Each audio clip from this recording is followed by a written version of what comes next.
3, 2, 1. Take 1. Perfect. The LegendFire podcast is back for the take 2. Take 1. I didn't put take 1 on there, but you know what? I wasn't sure if I should sharpie anything on there or not. So, there you go, Raven. I got the clapper. Well, welcome, everyone, to the LegendFire podcast. Let's call that take 2 for this first episode, because the first time around, I had a guest named Raven, and she's the wonderful administrator of the LegendFire forum. And long story short, the podcast kind of went kerplump. Technical issues happened, and it did not work out very well. But about a year later now, I thought, you know what, let's do it again. I want to see if we can make this work. So, ladies and gentlemen, welcome to the LegendFire podcast. Take 2. And I have with me an esteemed writer named Caulder Melhaire. I just took your introduction for you for that. So, I'll start with. Go ahead and start with yourself. Your name or alias. What do my notes say here again? How long have you been writing for, and some other cool detail about yourself that you want the audience to know. Sure.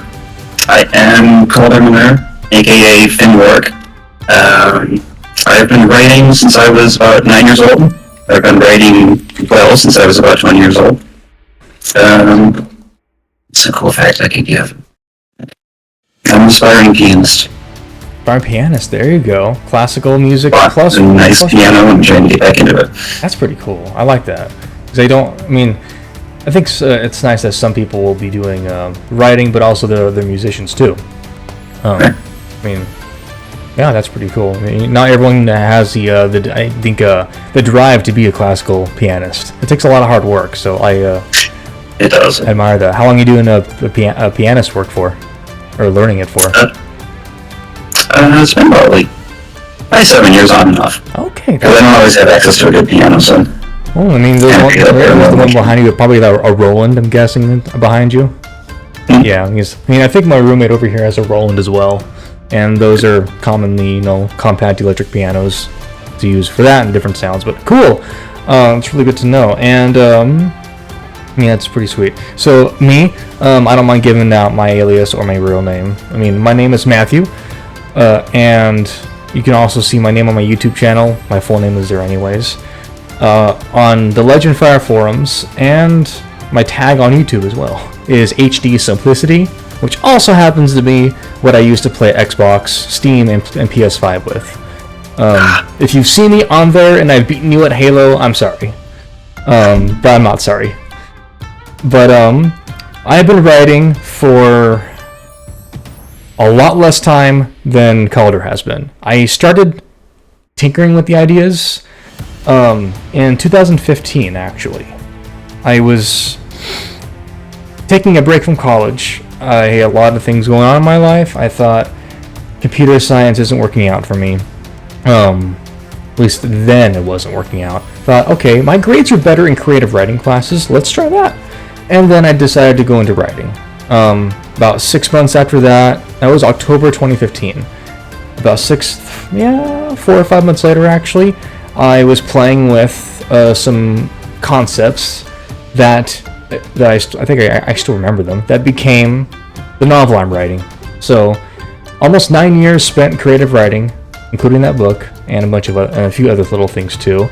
In addition, I work on video games as a freelancer / indie, and that's a whole another topic to go into, which is probably may or may not be in episode 2 of this. So if you're watching, we're gonna do 2 episodes of world building. I should probably get that out of the way. We're doing world building with this podcast, and that's me. So, world building, science fiction, fantasy, books, video games. World building is a really essential part. Everyone who does creative writing should know that. It's an essential part to creating the thing that people will play, will read, or watch. Although it's not really seen. It is seen. You read it, you see it, but it's not always known how you do it. It's all hidden underneath the surface of everything. and even in Dungeons and Dragons, which I have not played. But it's fascinating to do, and if you love doing it, it makes for your end project, your end result to be really cool, be it a book or a video game or a film. So I thought we would start with, let me get my notes out. Excuse me, audience, I'm awkward with this. Of just talking about what you love about world building, and just talk about a few details about that, including one question from a member of our forum. What kind of world building do you personally like to do, Caulder? Well, it depends. Are we talking genre? Or like... Let's say, your preferred genre is what? Is it fantasy? Yeah, fantasy. What do you like when you're doing world building? Do you start with the world and then put the plot, or do you just? What is your process for that start? I would say for me, it usually goes plot. I start with the plot, and then the plot always gives way into the magic system. Oh yeah. And then from the magic system, I see kind of, where that comes from in the world. Where do we get magic from? How do people access it? How do we channel it? And then from there, I kind of blend out into everything else. So you start with... So those are usually my top 3. Okay. So you have a top 3 that you just kind of... You take those... Do you flesh those 3 out first, and then you build after that? Or do you just kind of brainstorm everything? Usually focus more on the plot. On the plot, yeah. You gotta get that done as good as you can. And then... That's honestly true. If you're working on whatever story, you can't just world build, just whatever. You actually could. You could actually do that if you really wanted to. People do it. We're going to probably talk about one of those people here pretty soon too. And he is one of the most famous fantasy authors of all time. And I know you know his name. Because we already talked about him before we recorded this. But, I think we just did. But, you don't have to have a focus, essentially. Just have a focus with the world building. This is the kind of story I want to write, the magic system that goes with it. And then, from those frames, then you kind of start to lay down the railroad tracks. Or to excavate, let's say, what you're going to be doing. That's kind of where you go with that.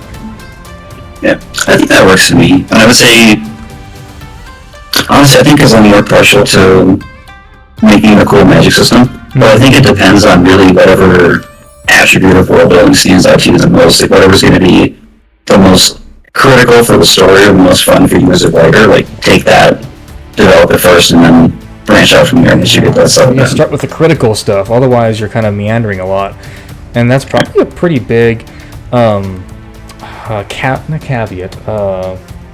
common struggle with people who aren't used to doing world building. If you're watching this, you probably think like, oh yeah, world building can be like that. You can fall into the habits of not being guided, and so you kind of just spitball until you like something. But if you have the system, if you have the ideas you already want to write with, then you can kind of get start to spark it and do that.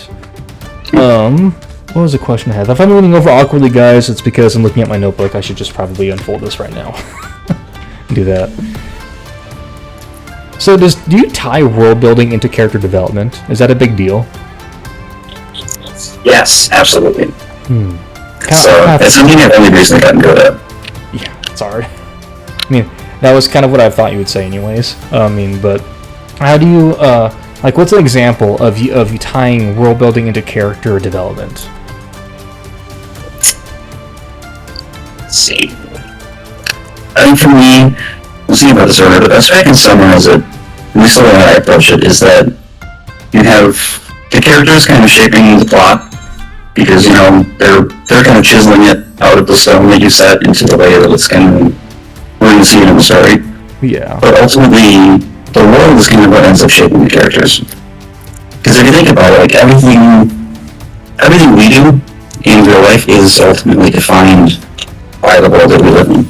like, we wake up in the morning, we go to a job because we need money to buy food and pay rent. We wear a certain type of clothing because it's like part of a cultural norm.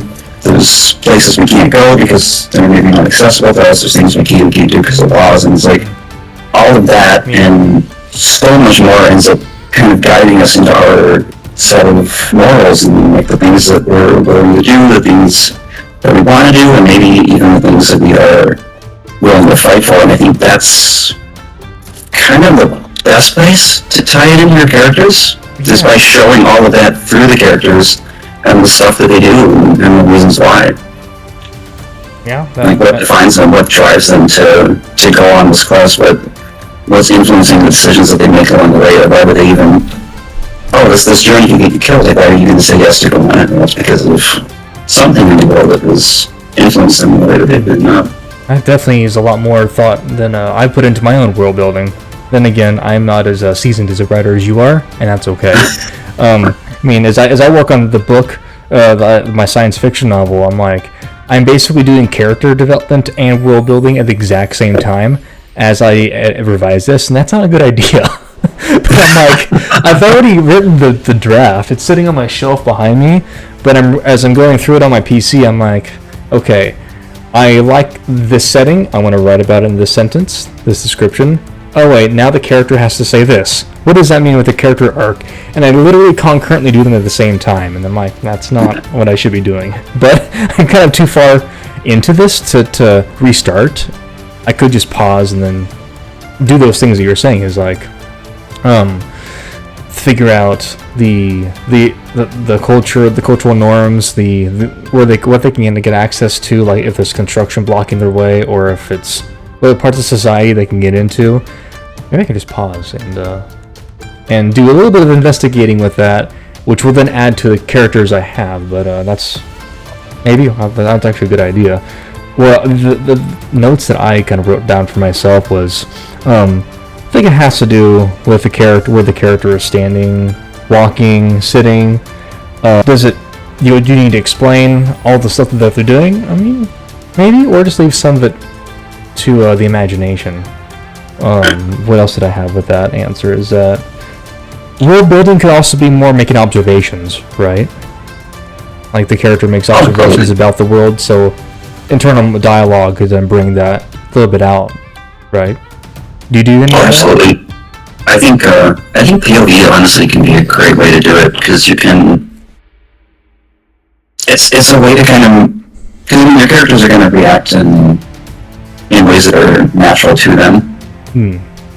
So it's like if you do it through POV, I feel like it's a great way to show certain elements of the world without having to go into like a straight up info dump, or like straight up telling the audience what's going on. It's just like, oh, the character's doing this, and it's a very natural action to something that's occurring, so that must be like a regular thing. This is a regular part of their life, or something that they're used to. Like maybe a sentence describing someone saying he's doing this fast walk because everyone else in the city walks really fast in the mornings to avoid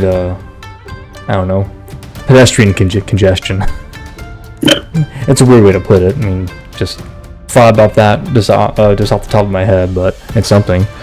That pretty much answers that question. I thought that was a pretty good answer for that. Here's one of the fun ones. Would you pull a Tolkien? Would you pull a Tolkien with your writing? So you would do that, okay. All the time. I was exposed to Tolkien and Baldur's Gate at a very young age, and it has unfortunately done irreparable damage to my writing style, because it showed me that you can have these productions, like a book or a game that is like already so massive and so broad, and there's still more. There's still things that come before, during, and after. Yeah. Weird. There's too much to it. Dang it, Tolkien, why'd you do that to us? Why'd you inspire so many of us? That's the thing. It should have frightened me off, but it inspired me. I'm like, oh, I want to do that too. It's fun. I mean, personally, like, I admire and respect what J.R. Tolkien did. He did so much world building. A lot of it in the Silmarillion. A lot of it's still in the Lord of the Rings. And the Silmarillion, while it's a hard book to read, guys, it's also really cool. Especially the beginning. The beginning is just breathtaking. I love the beginning of that book. And then it gets even wilder and more expansive. But that's I don't want to dive into any more too much Tolkien. I mean, I personally like doing some of that, but I do like to limit my own world building. I don't want to spend all my life doing that. He did it, and he was good at it. But I'm like, the world is great, and there needs to be enough world building to keep us going, to keep the reader interested in the world and the setting, and to build the story with. But not every single cotton picking thing needs those details. Yeah. I mean, I'm more of a guy that likes to write visuals and use the sensory descriptions up to a point, and then I kind of say, okay, what is the character going to say now, and then go to the next thing. But world building like that, if that's all you want to do, it's fun to do. It's very easy to get obsessed with it, fall into that. I mean, you don't have to admit if you've done that, but it is fun. Overall, it is fun to do. Do you do like the family tree stuff too? No, I've never gone quite that far. No, okay. I think kudos for that. I mean, if you need a family tree, you guys need a family tree who's watching this, and you do that in your world building, hats off. But, I mean, sometimes you probably kind of do if it doesn't matter to the character development. If they mention it like their uncle did this, and now they're inspired to do that, then you need to know what their uncle was and the backstory, how that relates to the character, and there's that, so that can matter. This also depends on the format too. Yeah, is it like video games or versus books, or? Yeah, definitely that. Also, like short form versus long form too. Oh, good point. I mean, if you're doing like a short story, you really you should have enough world building, kind of like you said, have enough to be able to make it feel real and established, but you don't need to go into all those details. Because you don't have that much space. You have and the shorter the form, the more reach for it has to come. Like, I think on the LegendFire Facebook page, yes, for those reading or listening, we do have one actually. It's not very active, but one of the writers said she got rejected for a short story, super short, microfiction, or was it flash fiction? It was a 100-word piece, and I read it, and like there was some world building in it, but there wasn't much to it. So that kind of applies. You don't need a ton of world building in a short story. It's a brief part of a scene or a life that you get to do. So you have to be super precise with the details that you include with those, and it's challenging. I keep knocking into my microphone. I hope it doesn't come through very much. This next question is from one of our own LegendFireans. I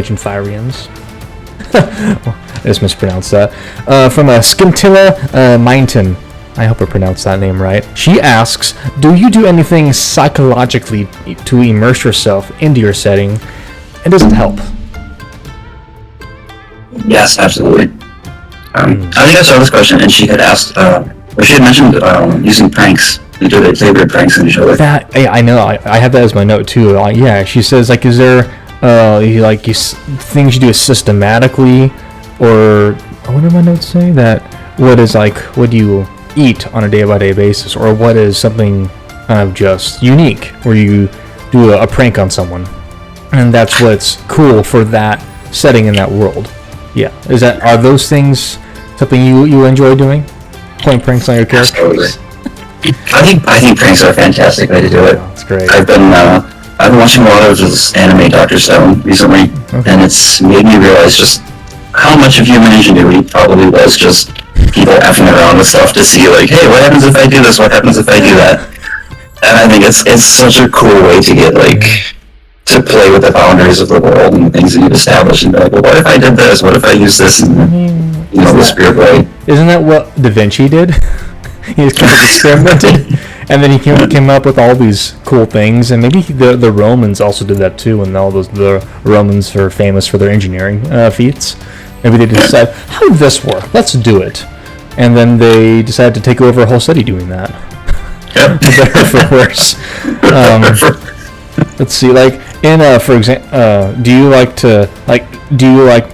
would you say that if you're doing it, thinking outside the box, as Scintilla says, doing it like pranking people or something silly, do you like to dedicate a portion of your world building to comedic things, or do you just kind of pepper it in when you feel like it?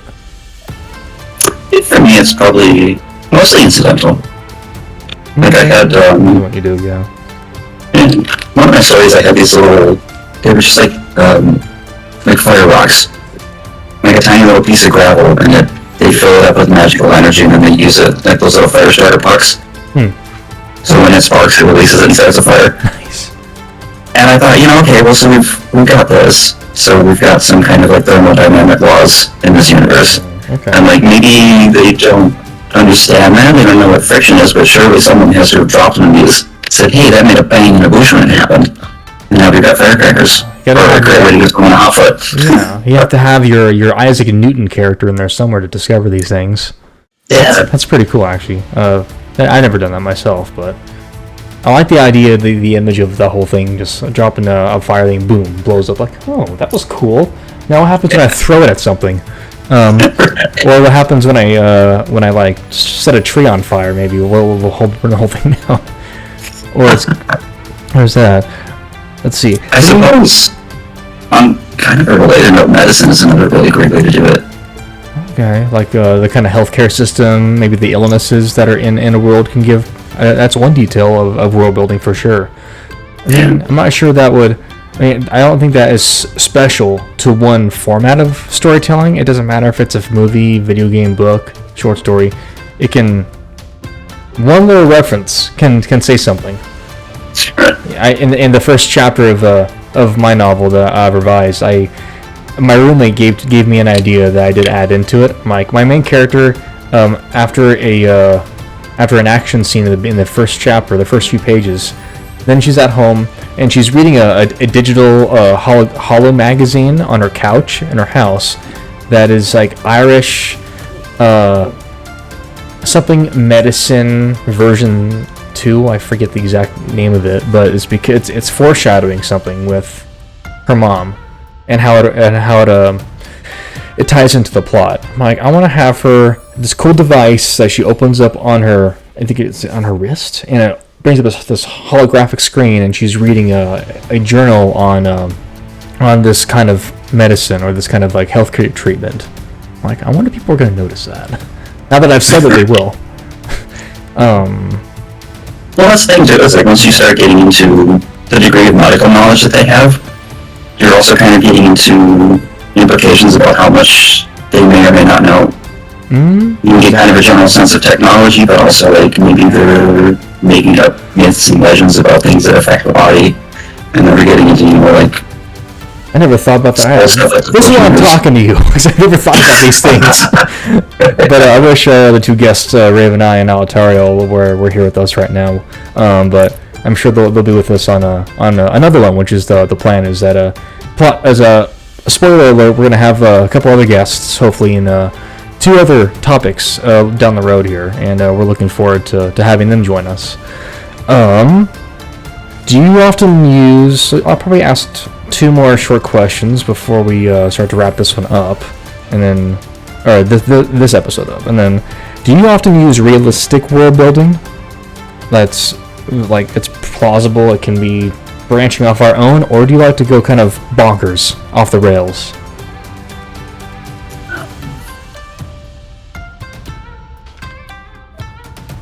Tough answer. I feel like that's a tough one. I read a lot of fantasy, so I feel like I'm always going bonkers. There's a good place for that. Yeah. Honestly, epic fantasy is a good place to go bonkers. So, why not? You have all that space to play with. It's a big sandbox. So, like, all the world's a stage, so you can use it and be as crazy as you want. I like to go with my current projects, go more realistic.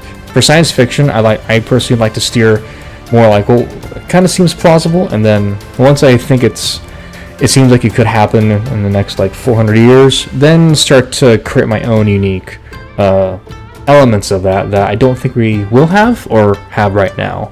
Like, I just want it to be, if it's realistic, kind of plausible, it feels grounded, and it feels like it's more relatable to what the character or what the reader understands about our modern world, for science fiction specifically. That's kind of how I do it.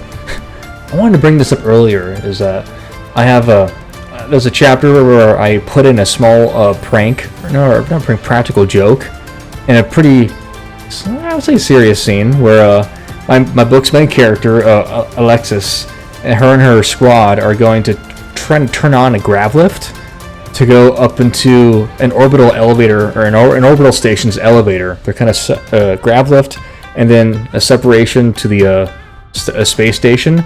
But down with this, the place that runs the grav lift, they're trying to turn it on because they had a skirmish with the security guys.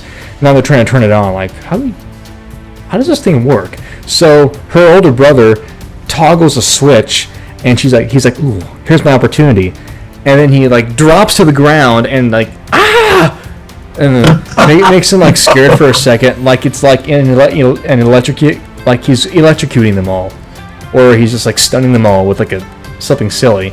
It makes them all flop to the ground, and he just starts cracking up. I'm like, that's great. That sounds funny to do, just because a brother would do that to his sister. Right, especially to break the tension. That's to break the tension, and I'm hoping it works later on.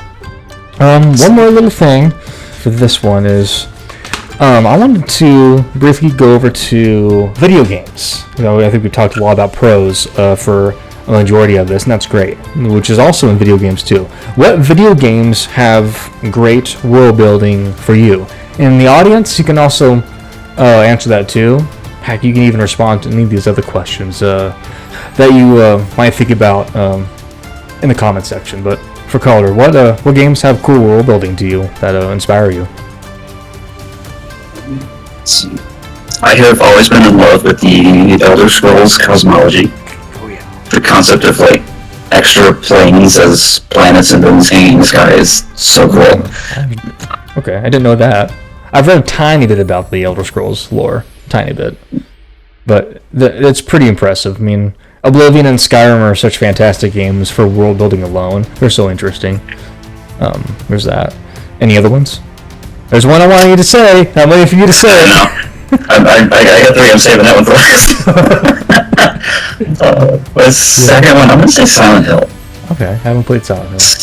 Silent Hill has some fantastic world building, and I think it's really well done because they give you enough to understand kind of what's going on in the game with the story, and the magic and the characters and like the powers of the town. But they never really explain the whole overarching thing of it. So there's still a whole lot of mystery there for you to kind of insert your own perspective and kind of decode it yourself. Okay. But you still got this whole wealth of stuff that's both given to you and not given to you. I think it's great. That's interesting. That's good world building. You don't have to give everything away, because in video games I like to do that a lot to fill in the world. And there are times where I think it's still fascinating to info dump all that stuff. Horizon Zero Dawn does that in a few places, and that was going to be one of my answers personally. Is there's some for me exposition dumps in Zero Dawn that I thought were just mind-blowingly fascinating. I'm floored by this. I know it's a dump, repeatedly dumps, but I want more. This is just, it's hooked me. I mean, you've played Zero Dawn, have you? I have not, actually. Maybe should I spoil it? I mean, it is an 8-year-old game. Most people have talked about it, but there's a portion where Aloy, if you know who Aloy is, she's the protagonist of the franchise. She is discovering how the world came to be demolished, and how it became a post-apocalyptic world. And there's a series of holograms that from the old world, as they call it, that detail what happened in the war that turned the world into a desolate wasteland, and how it was re-terraformed, I think it was, and reborn, and how Aloy is a part of it all. I'm like, as I'm playing through this, I'm like, wow! Go to press X, listen to the info dump, go to the next one, info dump. I'm like, that's insane. Scary and insane. Anything else for that, or? I have to say Expedition 33. There we go. For those of you watching, and if you are games, you probably know about this little indie game that took people by storm called Clair Obscur Expedition 33. I have only played about 2.5 hours of it. Don't ask me why. I have good reasons. But it's amazing at what that team of 34 people, core team of 34 people accomplished. But, yeah. Do you remember the beginning of it where you're walking through the square and you hear these little tidbits of lore and characters? It's like, wow. Is that? I mean, you've played more of it, right? Oh, I finished it. Oh, I won't spoil anything, but yeah, I finished it. But I mean, I should probably play some more of it. But I'm also looking at games to work on, so that's why I'm not playing it. Right. But I'm impressed by what that team did. But the last one I was gonna, I mentioned two more. Is one, Apex Legends is pretty cool game. I played it a few times. I'm terrible at it. I haven't figured out how to get good at it, but I also know someone who writes for that game. I met her at GDC this year. So if you don't know what GDC is, it's Game Developers Conference. I went there to network this year and down in San Francisco. I met one of the writers from Respawn Entertainment. I still talk to her every month or two just to learn from her, and she works on characters and weapons on that game. And it's pretty neat to see that the game actually have so much world building and characters behind it. But the one that's been with me for... Shoot, we need to start wrapping this up here pretty soon, looking at the time. Wow, 31 minutes already. That time went by fast. For me is my bread and butter and my childhood favorite is Halo. I grew up with Halo. I've played Halo for 21 years, give or take. I've read 27 of the books. I've played most of the games. So from a general broad point, I know quite a bit about the universe of Halo and the lore. There's a lot of finer details I don't know, but if someone jogs on my memory, then I'll be like, yep, I know that. It's as expansive as Star Wars, in a different way, but it's breathtaking how much there is to Halo. And then what you'd play when you're playing as Master Chief in the games, that's only a sliver of what is actually there. And to me, it's really impressive. And it's still going because Halo Studios is working on the next game, so whatever that next game is going to be. So more world building coming our way for that, and hopefully the Clair Obscur team is doing the same. I hope so. Yeah, I mean that game probably is going to get nominated for Game of the Year at the Game Awards, no doubt. Oh, absolutely. That game is an absolute masterclass in every aspect of storytelling. Yeah. Imagine if it had multiplayer in it too. That'd be interesting, actually. I'm not sure if it would work. I mean, I like multiplayer games too. So that's I'm surprised. There's more questions I wanted to ask. We can do that for the next episode. So let's. Any final thoughts for you before we wrap this up? Shameless plugs. Where we can find you. Games, books, whatever kind of stories and media you're doing, even what you're working on. Socials. I just dumped so much on you. Sorry. So many to choose from. I am pretty much only exclusively at the LegendFire forums. Okay. I'll have to share a link to everyone in the YouTube video about the forums themselves. What are you playing? What are you reading? What are you watching? My two current reads right now. One of them actually I'm excited to talk about because it is, I think, a fantastic book to talk about in terms of reading world building with a narrative. I'm actually reading it for kind of as research for a literary project I'm trying to work on right now. But it is, let's see if this shows up here. Nevernight by J. Kristoff. Okay, that's a cool cover art. I like that. It's he does some very interesting things because it uses footnotes to do the world building and some of the exposition. Interesting. So, like, he'll mention something in the text, and then rather than have a character explain it or the narrator explain it, it's a footnote. And then you just go down and you can read. Sometimes it's just like a quick little definition about something, and sometimes it's the entire history of this artifact and how it relates to the gods and this war that happened. Like, it just goes Interesting. it's I think it's a really interesting way to do it without kind of interrupting the narrative to do. At first glance, I feel like that would interrupt the narrative. It doesn't? Because you think of like it pulls you away. Maybe it doesn't. I've never seen that kind of thing before. Interesting. Is it Nevernight? Nevernight. Yeah. Okay. Both. No. By who? The trilogy. It is by J. Kristoff. J. Kristoff. Now, that's some pretty striking cover art, too. Nice. That's pretty interesting. Interesting.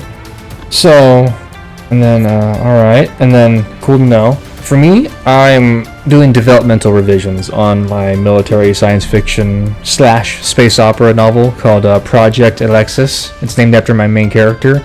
I don't have a title for the whole book. I mean, I have, but I've not liked a single one of them.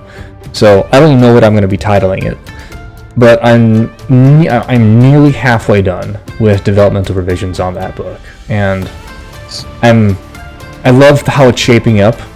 It's been tough to do this, but I love how it's shaping up to be better than the crappy draft I had back there. I'm playing little dabbling in games here and there, but I just started Mass Effect 3 for the first time, and I'm enjoying that. I've been playing a little bit of Rainbow Six Siege when I can find someone to play with, and sometimes I'll have good games, sometimes I won't. I don't play very much. There's that, or I'll dabble in a couple other games, like maybe a few minutes in Indiana Jones and the Great Circle, or which also was a pretty cool game, or the game that I actually worked on last year that got released in July. That's a shameless plug for me. Go on, if you're interested in a Metroidvania, guys, go on to Steam and look for Star Rift Saga. Star Rift Saga. It's an indie 2.5 or 2D Metroidvania that I did some editing and like polishing work on the story last summer. And it's my first commercial release as a video game writer. So it's like 10 or 15. It's pretty short game-ish, 10, 12 hours long, I think. But it's pretty neat. I mean, it's a science fiction game, platformer, with some shooting, with some exploration, and some characters. And I think it's a charming little game. So go check that out at the very least. Go on to Steam and find that. Otherwise, I think I'm gonna wrap things up with this one with that. Thank you, Caulder, for your time with this episode, because we got some other good stuff coming down the road. That would be 1, how to juggle family and writing with Alatario, our guest there, and then the other one is a historical fiction with Raveneye being the LegendFire admin. Looking forward to both of those a lot, because I think they're going to be both very fascinating and very insightful for people to learn about. Until then, thank you guys for watching, and stay tuned for more. I don't know when this will be uploaded. I don't know that, but you'll see it. And I hope you enjoy. Let me know in the comments what you think. If there's anything I can improve, or questions or like little comments about this thing. You can also find me on my portfolio. I'll link in the description is matthewbirdzell.net. You'll see my video games I've worked on and a little bit of updates on my book. And I think that's gonna wrap it up for this LegendFire podcast episode on world building with Caulder Melhaire. Did I pronounce that right? You got it. Nice. Thank you for watching, guys, and take care. See you in the next one.